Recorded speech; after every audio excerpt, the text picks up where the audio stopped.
Taiwan. The scenario was that China, the second largest foreign creditor of U.S. Treasuries, would dump that $859 billion in Treasury securities. How are you working with our allies internationally and also the Federal Reserve to deal with a situation where China would dump that volume of Treasury securities overnight? As you could see, there's a massive storm brewing for the US dollar. While de-dollarization and BRICS isn't anything new to the world, it's pretty obvious that the threat of the US dollar losing its global currency reserve status is heating up and much faster than you would think. Now, I urge you to watch this video all the way through, and trust me, while I know there's a lot of information that's missing, you're gonna wanna know a lot of these crucial updates. The first place that we need to start is Janet Yellen basically saying that, yes, de-dollarization is happening. In this article, when she was asked, she says the Treasury Secretary Janet Yellen says she expects a gradual decline in the dollar share of global reserves. Since 2001, the dollar has been around 73% dominant in the world reserve currency. Today, that sits at around a high 50%. And a big reason for this is because of the BRICS nations. Now, BRICS isn't anything new, but it basically stands for Brazil, Russia, India, China, and South Africa. And there are more countries joining this. BRICS countries are extremely important due to their large populations, large markets, and natural resources. If you have no idea who BRICS are or what their goal is, their main goal is to thrive in a world without the need of Western intervention, basically the United States, such as ending the US dollar's reign as the reserve currency. Now, another really big thing is that obviously money drives the world, and you could see in this article that BRICS nations say that new currency may offer a shield from sanctions. A really easy example of this is look at Russia. When Russia invaded Ukraine, the United States sanctioned them and took away a lot of their resources and capital and basically shut them out from the world. These BRICS nations and many other nations that are joining as well, such as like Saudi Arabia and Iran, they also want to get away from the US dollar as a world reserve currency because then they can do things without needing the US dollar's intervention. And here's a little snippet I found of a Bloomberg reporter talking about what the plans of BRICS is with their new currency.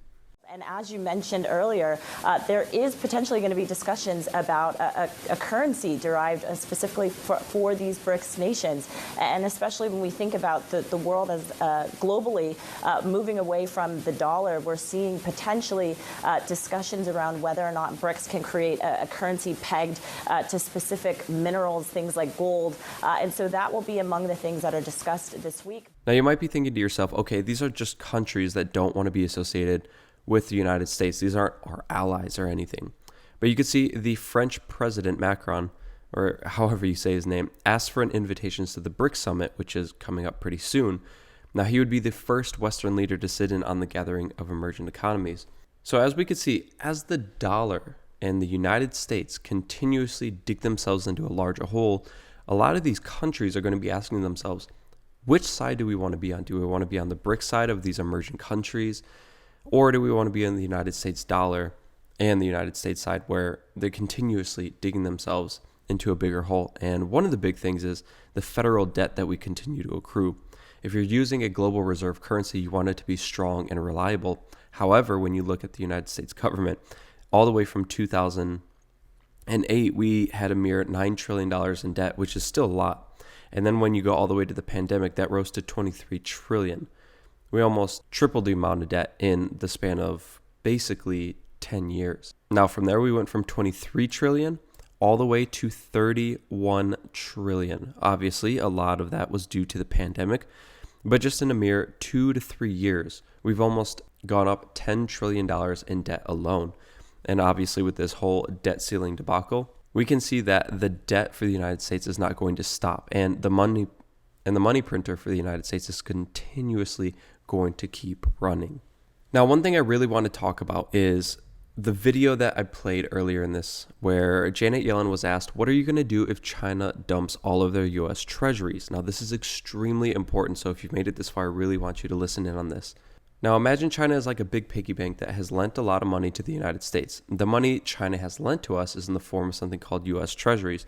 So they give us money and then we give them US treasuries with a little bit of, some interest to kind of incentivize. However, if China suddenly decided to sell off or give all those US treasuries back to the United States, we would have to give all their money back, all of their $800 to $900 billion. and we would get all those treasuries that they bought from us earlier. Now, when China starts selling off those US treasuries, there would be a lot of them flooding the market. And when there are more sellers than buyers or more supply than demand, the price of those treasuries, those short-term treasuries especially, would start to go down, which means the interest rates would start to go up on them, because when you have too much of something, people don't want it. It's not as valuable. And so what happens is the interest rate needs to go up. And if the interest rate starts to go up, that means that's more debt that the United States has to pay out to the next buyer, because they need to incentivize them to want to buy it more. Now, if these short-term treasury interest rates continuously go up, again, our yield curve inversion goes down, which threatens a recession, and not only a recession, but a longer recession. And on top of this, while China is dumping a lot of these treasuries, giving it back to the United States, providing us with a massive liquidity crunch, they're also buying up a lot of gold, because they do have plans to possibly be the new world reserve currency. And not only that, but have it backed by gold, which could be a massive incentive for basically every single country. Now, as you can see in this article, China continuously buys gold. And the main reason for this is because if you want to be a world reserve currency, you need to show people why your currency is better than the other. And if it's backed by gold, something that is very valuable to a lot of countries, that's going to incentivize them to want to come over here. And you can see the total stockpile now sits at 2,000 tons after the nation increased reserves by 120 tons in the 5 months throughout March. And meanwhile, China's end of April foreign currency reserve rose to $3.2 trillion, up by 20 billion from the month before, as the data shows. So in the background, as the US is struggling with their debt and the interest rate on these short-term yields, China is continuously going to be selling off these treasuries, taking a lot of that money and liquidity away from the United States, while also buying gold for themselves and strengthening the reasoning for, a lot of these countries to leave the US dollar as the world reserve currency. And of course, they're not doing this alone. They continuously work with these BRICS nations that have so many people, large markets, natural resources. And again, if we get other Western countries like France, and then eventually a lot of our allies start to join these BRICS nations, that's basically the domino effect right there. And just in case you don't think other countries are actually talking about this, here's a video of the Kenyan president basically saying that they're going to stop using the US dollar in their local currency, and they're going to be using their own. Traders from Djibouti selling to Kenya, or traders from Kenya selling to Djibouti, have to look for US dollars. How is US dollars part of the trade between Djibouti and Kenya? Why? And while China doesn't have one singular plan to become the world reserve currency, they are implementing other ways that they could take innovation and capital and a lot of resources away from the United States. And as the United States is struggling with the whole crypto industry, that's where China comes into play. While China itself is not a big fan of crypto, they do have Hong Kong. And while Hong Kong is part of China, they operate under two different laws.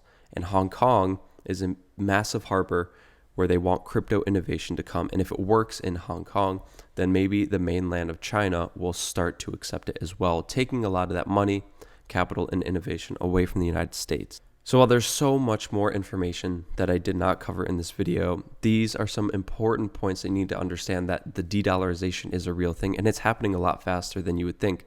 And again, the domino effect of other countries wanting to join BRICS because they see how the Federal Reserve and the US debt is starting to stack up. It really worries these countries that are using the US dollar as a world reserve currency, and it's going to make them jump ship. So as we continue to see this unfold, I'll keep making videos on it. But until the next one, I'll see you guys then.